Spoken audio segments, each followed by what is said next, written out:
Hey guys, what's up? My name is Alexis Oakley and welcome back to my channel. I'm so excited because today I have Robin here. We're gonna be doing a tutorial for you guys. If you guys haven't seen Robin, probably have. She's known on TikTok for doing PR moves I would make for celebrities. And this is PR moves she would make for my face. Yes! Because I look insane. So you guys are gonna wanna watch this. The best part. Where's my Tesla? I'm so excited because today I have the icon. Girlbosstown here. I'm so happy. I've been following you for so long. We became Insta friends a while ago. Yeah, definitely a while ago. I obviously recognized you and was dying over it. Obviously I love connecting with celebrities and influencers, but entrepreneurs, people like you who have created a business in this industry that isn't necessarily traditional or what I do. I love and respect that. So I'm super glad we connected. It doesn't help that I can do my glam. Literally as soon as I saw you were coming to LA, I'm like, so when are we glamming? So crazy with this setup. I've watched YouTube videos my entire life of this type of thing, and now that I'm sitting here, it's completely surreal. How did you even get started in this? How did you realize this was something you were good at? I lived in LA 2016 to 2018. Came out here to be creative and to work at an advertising agency. I was also not mentally prepared for LA or for the job I was in. I thought, oh, I'm gonna be able to be creative and I'm working at an ad agency, but I was in the mailroom the whole time and I was like, wait a minute, this isn't it. I partied out here, I learned a lot, I grew up a lot, and then I had to go home for family situation. In Boston, I got your typical marketing jobs, like 9 to 5s at like insurance agencies, and I needed an outlet for my creativity, so I started Girlbosstown 4 years ago. It was a podcast with my best friend at the time. We talked about pop culture, and then she went a different route with her career, which is completely fine. I was like, okay, so I don't have the podcast anymore, but I have all this creativity. I don't know what I'm gonna do with it. I also was becoming super frustrated with my normal 9 to 5 marketing jobs. I was like, this isn't fulfilling me. If I have to work for the rest of my life, I want to do something I like. I quit my corporate job, got a bartending job, and was gonna go to esthetician school because I love skincare. Really? I wanted to work in a med spa, get free filler. If I have to work for the rest of my life, I might as well do something I like. Quit my corporate job this summer. I had nothing to do during the day. I started making TikTok. This is in around like September, October. It kind of exploded. And at first I was making Kardashian TikToks, which still is like super popular on my page. Then I made a PR moves I would make for Madison Beer video, and that started the trend. And literally, I would say 4 weeks later, I was signed to UTA, and then it happened really fast. It happened really fast, but there was a lot leading up to it. So like, I hate saying, oh my god, it happened overnight, because it did, but my life story didn't. My dreams and goals for this didn't. Once I hit it big on TikTok a couple of times, people didn't want to work with me because of my numbers or my followers,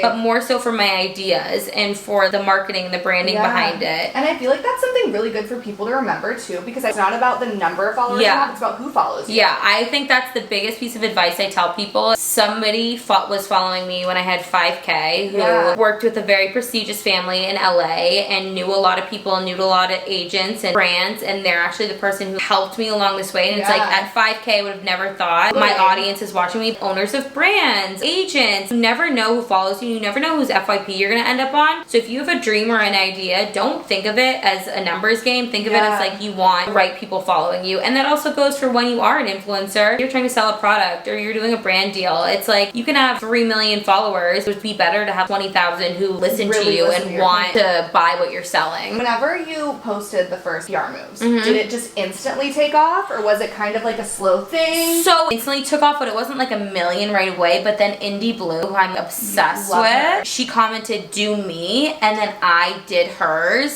So then it started to become a trend, and that's when it took off, because a bunch of influencers and celebrities and brands were commenting on it, and that's what made it kind of blow up. Who was, in your opinion, the most famous or the coolest person that's asked you to do PR moves for them so far? Honestly, I'm not even just saying this because you're doing my makeup, but Tana was one of the first big time people that commented, and I have followed Tana forever. That was kind of so surreal for me. And then I would say Tana's like one of the big time people who asked me first, but Hailey Bieber's team, Essa Barrett hitting me up. Some of the times the people who hit me up afterwards who saw it and were like, oh, like I work with this person's team, they saw it and loved it, we would love to hear more ideas. That's kind of when it's like, oh my god, this is crazy. So cool. Have you seen anyone so far take your ideas and really bring them to life yet? I would say The Way hair products, they've taken a couple of my ideas and they're so sweet in their team. Besides that, I feel like when launching a product and doing branding, it takes like a year for things to come out. I feel like that will start happening now more so. One of my biggest goals in the end is to be a creative director of a company or a brand. And to watch your ideas come to life, obviously having them be respected and talked about is one thing, but watching them come to life, that'll be a whole other ball game and will be extremely exciting for me to watch. Who's someone that you're dying to do PR moves for? Justin Bieber. He's my number one. And then obviously Kim. People could call me basic for saying that, but those are are my two big time people. No, I love them. Honestly, I think that the Kardashians paved the way in so many ways, especially in the glam world and the beauty space. They made tagging your makeup artist cool. And exactly. Really brought their team up with them and made them have a platform as well, which I think is really cool, and I feel like a lot of people did before them. 100%. And honestly, people who hate on the Kardashians, one, don't talk to me. Two, everything that they do, like you were just saying, comes cool in 3 to 4 years. I think their brains are very similar. I'm not saying I have a super creative brain like a Kardashian, but that's how I like to think as well. And I've learned a lot of my trend forecasting and predicting skills just from watching their careers and the trajectory of their careers. I have the utmost respect for them, so working with them would be literally insane. Yeah. Did you go to school for public relationships? How did you realize you were good at PR? So I went to school for communications, and this isn't to not going to college or anything, but I didn't learn any of this really in college. I would say I learned this from being the ultimate consumer. I grew up watching reality TV. I grew up watching YouTube. I grew up on social media. So I have the brain where I know what people want, being able to implement that and kind of put like, okay, this person is known for this. When I want a brand, this is what I look for, and putting those two things together and coming out with it. That's kind of like how my brain works. I've always been a super creative kid. Even back like when I was like playing Sims when I was little. Had the ideas, but I didn't necessarily know how to make them come to life. That's why I never thought a lot of this could happen. But sometimes all you need is the idea to get your foot in the door, and then the rest follows. Whenever you started posting on TikTok and stuff, were you scared, or were you just like, I don't care what people from my hometown I've never, it's a shitty thing to say. I've never cared what people think from my hometown, because I know there's a lot of people out there who are so apprehensive and nervous to post. I've just never been like that, but I feel for people who say those types of things. But when it comes down to it, I started GBT 4 years ago, and people used to shit on it in my hometown all the time. Now they're hitting me up in my DM. So corny, and everybody says that, but it's the truth. True, though. I totally get it. You're literally alive for one time. At least try to do something that you want to do. And a lot of times there are barriers, and not everybody has the same opportunities based on where they were born or their financial circumstances. But with TikTok, it's a really great opportunity for people to put their dreams and their ideas out there and to like get out of the circumstances that they're in, or at least get in their foot in the door in the industry they want to work in. It's such a blessing too to also know what it's like to be out in LA and not have this. I feel like you're doing a really good job to making sure that this is a sustainable thing for you. Yeah. And you're not just doing TikToks, you're doing so many other things. And I think that's good for the younger generation to know too. I just see so many new people that are getting into the industry and blowing their money. I don't know if that's gonna last forever. I also think growing up I watched The Hills, and I watched Lauren Conrad work at Teen Vogue, and I know that wasn't necessarily real, but I want to be that for the new generation, where it's like everybody in this generation wants to be influencers. I want to make people want to work behind the scenes and have longevity in this industry and know that they can do both. Do you have any advice for anyone who wants to be in a similar career path as you? Don't do what I'm doing, because the reason I got into this space I'm in is because my idea was original, it happened organically, and it had a niche. So if you try to copy the same formula as somebody else in this industry, that's not creative. What they're looking for is somebody who creates their own formula and gets into the industry in a creative way, because that's what this entire industry is about. Be creative with sending your resume. Literally order the office Chick-fil-A for lunch and put your resume on all the bags. Do something creative to stand out. Utilize TikTok. I'm serious. You never know what eyes are going to see that, and that's a great way to get a job. I talk about this all the time. There needs to be more community in the industry and people just helping people. I even look back to whenever I started, no one was really there to kind of guide me and help me, and I had to figure out a lot for myself. And now TikTok's great because it's like you can post videos on how you got to where you are. Like I can do the same, and it really helps people. I would never want it to come off as complaining, because this is the biggest blessing in my life, and this is my literal heart and soul. But when it all happens at once, and there are so many people coming in different directions telling you certain things, and your outlet of creativity gets turned into a career, it's a mind fuck. What once was a creative outlet is now your career, and people's jobs depend on it, and your finances depend on it. As a creative person, that can really mess with your mind. I see these kids that are 18 years old, all of this financial opportunity and all of this clout, and then expecting them to be normal and like know how to deal with it. It's like, that's just crazy. I struggle with it, and I'm 27. I saw a TikTok you posted recently where you were talking about how you're almost living the Hannah Montana double life. How it's like you do PR moves for celebrities and then you work a waitress job. Are you still working a waitress job? Or? No, this is my full-time job now. I was able to quit at the end of December was the last time I worked a corporate or bartending job that wasn't this. You have to have risk to have reward, and when you know, you know. What are you in LA for? Because this is really exciting. I am in LA to do E-News The Rundown. When I first got signed or on my manifestation boards in 2018, 2019, 2020, my biggest goal of my entire life has been to work with E. I am now, and it's completely surreal. I'm gonna be on a couple podcasts while I'm out here. What do you have tips for whenever it comes to manifesting? Because I talk about manifesting a lot on my channel. For me, what that looks like, which can be different for a lot of different people, is I was writing down what I wanted my life to be as if it already happened. And then I would do like 3, 6, or 9 writing things down. And then I had a life list and a year list. It was extremely, extremely specific. With my timelines and with what I wanted, they're all happening. I honestly cannot say enough about manifesting. I know it's the reason why I'm here today. And I think at night and in the morning, if you visualize what you want your life to look like, that helps as well. Writing things down helps for me. The easiest way of manifesting when I was first started manifesting was manifesting parking spots at the grocery store.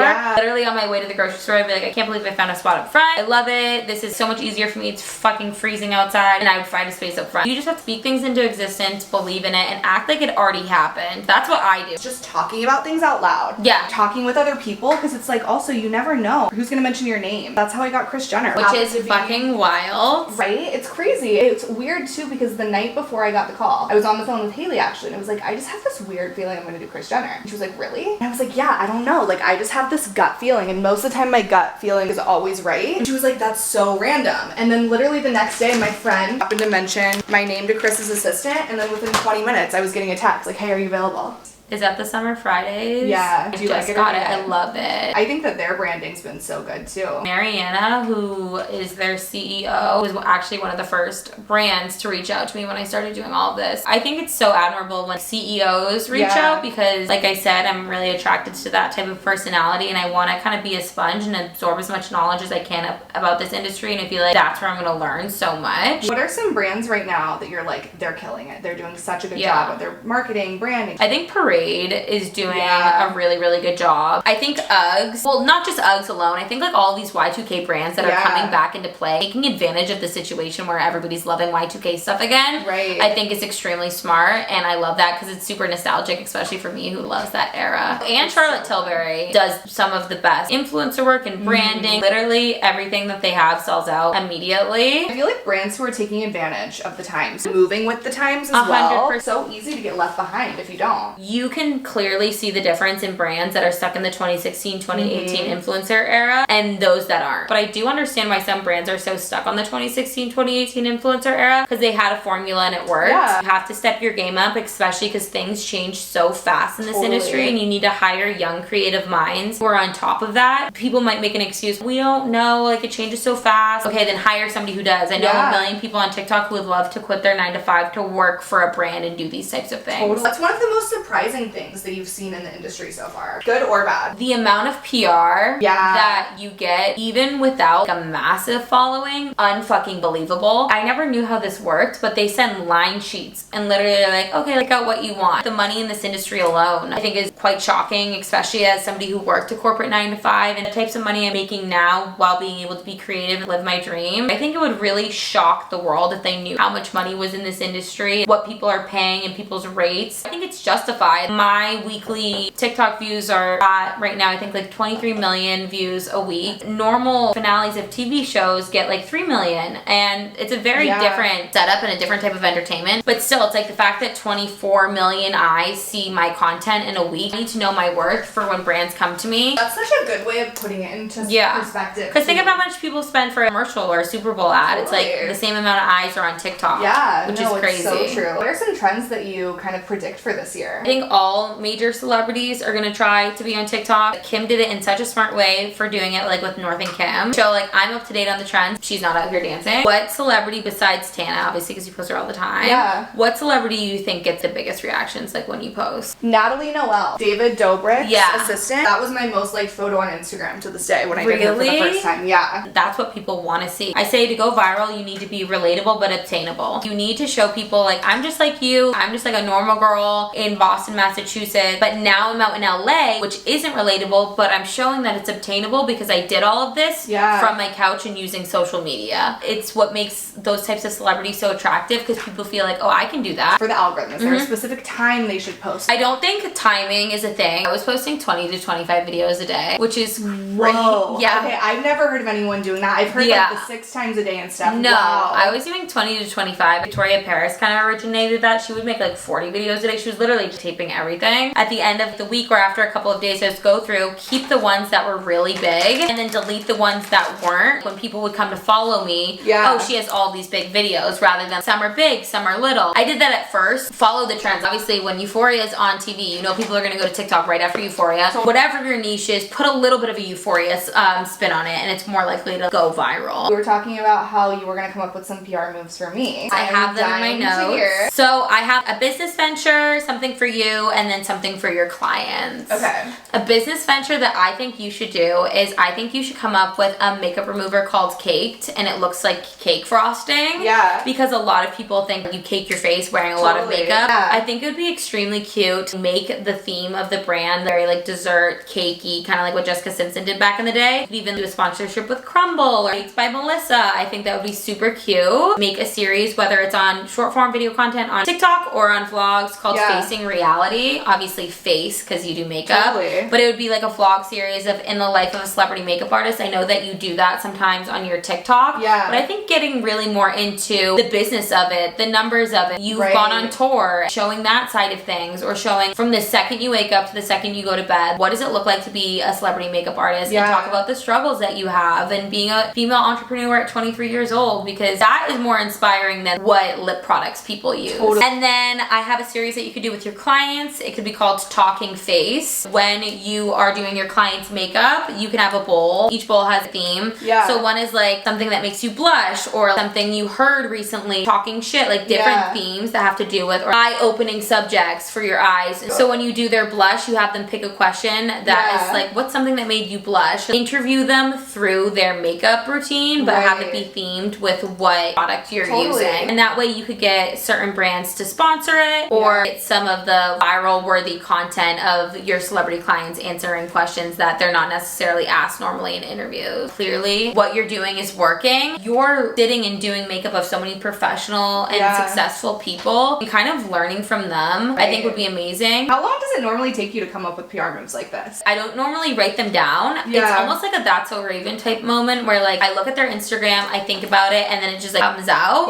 Or sometimes I'll be driving or in the shower and an idea pops into my brain and I just jot it down on my phone. What influencer do you think is doing a really good job of branding themselves right now, or celebrity? I think the better question would be, who do I think could be doing more almost? I think Madeline Klein is so hot right now, obviously dating Zach Bia. She's in the public eye for dating reasons, but I honestly think that like she could be so big. It's like Hailey level. She works with Mimi Cottrell, who's Ariana Grande's stylist. I think she could be having a big moment and utilize social media, and she doesn't. Who's some of your favorite people just to watch content wise? Definitely Emma. I mean, I've been like a fan of her. Her and Tana are my two OG YouTube people that I like to watch. Tiny Jewish girl on TikTok. She was just on the cover of Paper Magazine. She does the outfit of the days, but crazy, unique, personal style. And that's what I like to watch. Have you ever done a guy's makeup? Yeah, I did Chuck Bass at Westwick a few years ago for Halloween. You were lying. Oh my god, I died. What was he? Fangirling. Just a zombie. I'd never done a guy's makeup before, but I lied. I was like, oh yeah, I do guys all the time. Like, for sure. Obviously, besides Kris Jenner, but who's somebody that like you maybe watched as a childhood or a big fan of, where you were like, oh Demi. my god. Yes. I was obsessed with Demi growing up. I was obsessed with Demi growing Literally, up. like, got bangs because of them, like the whole She's the reason I downloaded Twitter when I was like 12. Yeah. I think Selena's gonna have a moment this year too. I feel like her beauty brand is really doing well right now. And I think it was one of the ones that I was skeptical about. And I was like, I don't know if this is just a gimmicky thing, and it's stood the testament, and I think I've had amazing reviews. What makeup brand do you like their branding the best? Oh my god, that's so hard. I mean, I love Charlotte Tilbury's branding. I think that Kosas and Honest Beauty are doing a really good job in the clean beauty world. Until recently, like, no one cared about clean beauty. No one cared about what they were putting in their body, anything like that. And now people are taking it more seriously, and I feel like back in the day, clean beauty used to be so boring, not exciting, and I think they're doing a really good job at making it cool and fun and modern. So what is your favorite makeup to do on people? Like blush, mascara, concealer, like what do you love the most? I feel like I like eyes just because you can do so many different things with the eyes. I feel like face-wise, there's only so much you can do. I love a fun, graphic, colorful eye, and I feel like I don't get to do it often. It's always like the bronzy Cali glam. And obviously I talk about branding, marketing, PR moves. When it comes to your creative process for glam, how do you come up with these things? Is it seeing inspiration? Is it like what the client wants? It's a little bit of everything sometimes. I try to make everything a very collaborative process. So before I ever go in with my ideas, I kind of ask them, you know, do you have any ideas, inspiration? I want to know what they're wearing, because I feel like that's a big piece of it as well. But whenever I have full control, I love to look on Pinterest or Instagram or TikTok and really find find cool new ways of doing things. Yeah, I love when you do like colorful eyes Yeah. on Tana and stuff like that. It's so dope. Growing up, when you were like little watching MTV or stuff, who did you look up to when you were little being like, oh my god, their makeup is so dope. Like, I love this. Hilary Duff. Yes. I was the biggest Hilary Duff fan. She was my first person I ever saw in concert. I feel like either her or I really loved Ashley Simpson. Same. Like, her album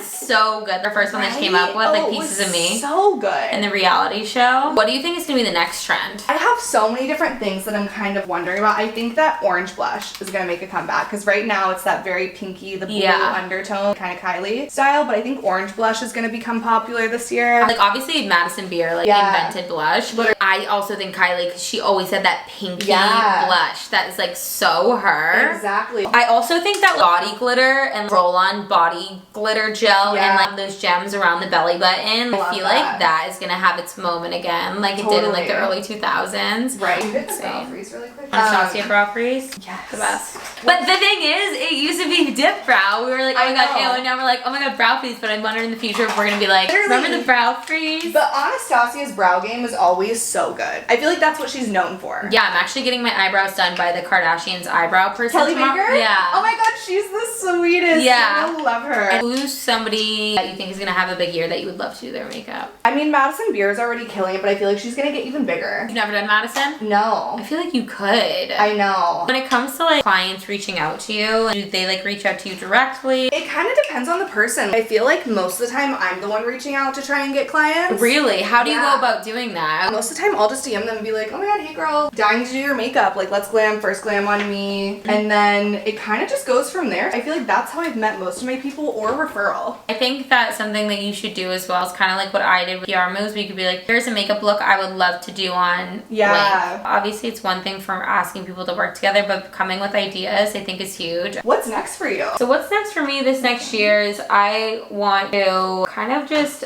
be a sponge in this industry, absorb all of the information I can, take as many opportunities that come my way, and then after a year of being in this industry and being educated on it and learning how to be financially responsible, have longevity, and hopefully getting glam more. What mascara is this? This is the Laura Mercier Caviar Volume. What was your like go-to mascara growing up and now? It's probably the L'Oreal Voluminous. I feel like that's like a very much celebrity makeup artist staple as well in their kit. Really? I would have never guessed that. I have that. I love it. Really? It's so good and it's cheap. I don't think that it's necessary always to splurge on mascaras. I think that if you're gonna splurge on your foundation or your skincare. Obviously, we're both obsessed with the Kardashians, and Kourtney is getting married this year. What kind of look would you like to see her on her wedding day? I feel like there's two totally different routes she could go. Yes, exactly. Like, she could either go the really clean, classy, bridal look, or I feel like it'd be so cool if she did smoky eye or a black dress, very edgy, just because that's kind of how their relationship is right now. Totally. You love doing the emo, so like you should definitely do it. Honestly, a cool series that you could do as well, nobody's really doing, showing you doing like guys makeup. Yeah. You know what I mean? Every guy wears makeup. Exactly. It doesn't matter who it is, and I feel like everyone's always shocked by that. Yeah. Athletes, president, whoever it is, they're wearing makeup. Have you ever done any movies or TV or shit like that? No, that's never really been something that I'm interested in. I'm interested in more of the like personal connections. I don't care to sit on set for 12 hours a day. I think that's so boring. I think it's so fun that I get to do 7 people in a day. And it's like I just bounce from like person to person. Touring, musicians, like stuff like that's more my vibe. When it comes to a celebrity's brand, I feel like a big part of that is their face and like their glam. Whose do you relate to the most? I really love Hailey Bieber always. Always. I'm looking at her right now on your vision board. Right. This is Whirl by MAC. Oh, my OG. I love a good MAC lip liner. But I feel like this was kind of like the OG Charlotte Tilbury Pillow Talk too. 100%. These types of tones on someone with blue eyes are so pretty. I don't think we've talked about this in this video yet, but this is her first time ever getting glammed. Like not even a prom moment, anything. No, I don't normally trust people to do my makeup. We were saying, I think this industry, especially from where I am, like in Boston and New Hampshire, it's very aged. I feel like they're still using the spray makeup. This is a whole different experience. I know. One little trick too that I always do at the end is I take the concealer and just kind of clean up the lip. I feel like people always ask questions about how to get a perfect crisp lip, especially when it comes to red. Like, what is my life?